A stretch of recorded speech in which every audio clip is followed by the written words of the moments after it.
Dear students, welcome to गिट्स मेशर्स। इस साल की सबसे मेजर वैकेंसीज आईबीपीएस की तरफ से आ चुकी है। आईटी ऑफिसर की वैकेंसी की मैं बात कर रहा हूं। यहाँ पे 1 जुलाई से इसकी जो है वो ऑनलाइन रजिस्ट्रेशन स्टार्ट हो चुकी है और लास्ट डेट है 21 जुलाई। तो जो स्टूडेंट भी एलिजिबल है, क्या एलिजिबिलिटी अभी आपको बताता हूं। एग्जाम पैटर्न में बहुत बड़ा चेंज है। नंबर ऑफ वैकेंसीज 301 है। एक अच्छी न्यूज ये है कि भैया पिछली बार 200-201 के राउंड वैकेंसी थी, तो 100 वैकेंसी ज्यादा है पिछली बार से। तो यहाँ पे आप इसके लिए अप्लाई कर सकते हो अगर आप एलिजिबल हो। सारी कहानी आपको बताता हूँ, अच्छे से नोट कर लेना। और इसको आपको जल्दी से मन बनाना पड़ेगा, क्योंकि एक तो 21 जुलाई तक आपको जो है वो इसको अप्लाई करना है। और इवन फाइनल ईयर वाले स्टूडेंट भी अप्लाई कर सकते हैं, लेकिन उनकी डिग्री जो है वो 21 जुलाई से पहले पहले कंप्लीट होनी चाहिए। ये चीज उन्होंने मेंशन कर रखी है। और जो इसका प्रीलिमिनरी एग्जाम होगा, इन्होंने टेंटेटिव कैलेंडर दिया हुआ है, जिसके अंदर 29 अगस्त इन्होंने प्री का और मेंस का जो एग्जाम है वो 1 नवंबर को दे रखा है। तो इसीलिए आपको जल्दी से इसकी प्रिपरेशन भी स्टार्ट करनी पड़ेगी। तो यहाँ पे ये अलग अलग बैंक्स हैं जिन्होंने पार्टिसिपेट किया है। हर एक बैंक में कितनी वैकेंसीज है ये भी आपको बताता हूं लेटर ऑन। यहाँ पे स्केल तो ऑब्वियसली नो डाउट यहाँ पे स्केल बहुत अच्छा रहने वाला है आईटी ऑफिसर। और वैसे भी सेटिस्फैक्शन सबसे मेन होता है कि भैया जॉब की गारंटी है, सेटिस्फैक्शन है, पर्क्स बहुत अच्छे हैं, इन हैंड सैलरी बहुत अच्छी है, तो उसमें तो आपको कोई टेंशन लेने वाली बात है नहीं।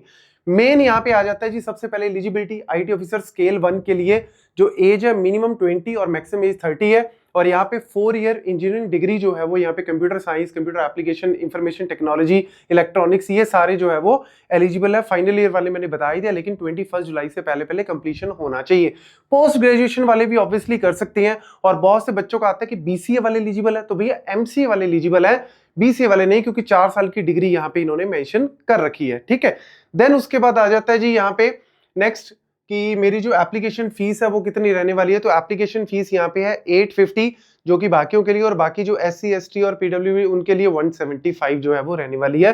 तो ये भी यहाँ पे एप्लीकेशन फीस आ गई। देन उसके बाद अगर मैं बात करूं यहाँ पे मेजर जो चेंज आया है वो है एग्जाम पैटर्न में। इससे पहले क्या होता था कि आपका जो प्री एग्जाम होता था ना, उसमें हमेशा इंग्लिश, रीजनिंग और क्वांट वाला पोर्शन आता था। इस बार से इन्होंने प्रोफेशनल नॉलेज इसके अंदर इंक्लूड कर दिया। और प्रोफेशनल नॉलेज देखो 25 क्वेश्चन है, लेकिन हर एक क्वेश्चन 2 नंबर का है, मतलब 50 नंबर का पेपर मेन वेटेज आपकी इसकी रहने वाली है, और 25 का बाकी का। तो यानी 125 मैक्सिमम मार्क्स है, 100 क्वेश्चन है, और इसको करने के लिए आपके पास 80 मिनट। तो स्पीड भी चाहिए, एक्यूरेसी भी चाहिए, नेगेटिव मार्किंग भी है 1/4, और ये आप क्वालिफाई करोगे तब जाके मेंस आप दे सकते हो। तो इसीलिए ये बड़ा इंपॉर्टेंट है। बैलेंस कर दिया इन्होंने, भैया ये वाली नॉलेज तो चाहिए, लेकिन प्रोफेशनल नॉलेज भी यहाँ पे इंपॉर्टेंट है। इसके बाद अगर मैं बात करूं मेंस, जब आपका ये क्वालिफाई हो गया, उसके बाद मेंस की अगर बात की जाए, तो भैया मेंस के अंदर भी इन्होंने यहाँ पे मेंशन कर रखा है कि मेंस के अंदर पहले क्या होता था, हमेशा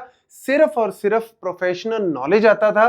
लेकिन इस बार से मेंस में प्रोफेशनल नॉलेज तो है ही, लेकिन साथ साथ एप्टीट्यूड, रीजनिंग और इंग्लिश उसके अंदर भी आ गया। जैसे पीओ क्लरिकल में होता है ना, ऐसे इन्होंने इस बार इसको भी इंक्लूड कर दिया है। तो 30 क्वेश्चन है, 30 marks, 40 question 40 marks, 30 question 30 marks, लेकिन प्रोफेशनल अगेन 50 क्वेश्चन 100 मार्क्स का, हर एक क्वेश्चन 2 नंबर का। नेगेटिव मार्किंग 1/4 यहां भी रहेगी, लेकिन साथ साथ ये तो चलो है ही, 150 यहाँ पे क्वेश्चन हो गए, 200 नंबर आपका हो गया, और 125 मिनट। अगेन स्पीड भी चाहिए, एक्यूरेसी भी चाहिए, लेकिन एक ट्विस्ट इन्होंने और डाल दिया जी, जो कि है डिस्क्रिप्टिव पेपर, जो कि इंग्लिश का रहने वाला है।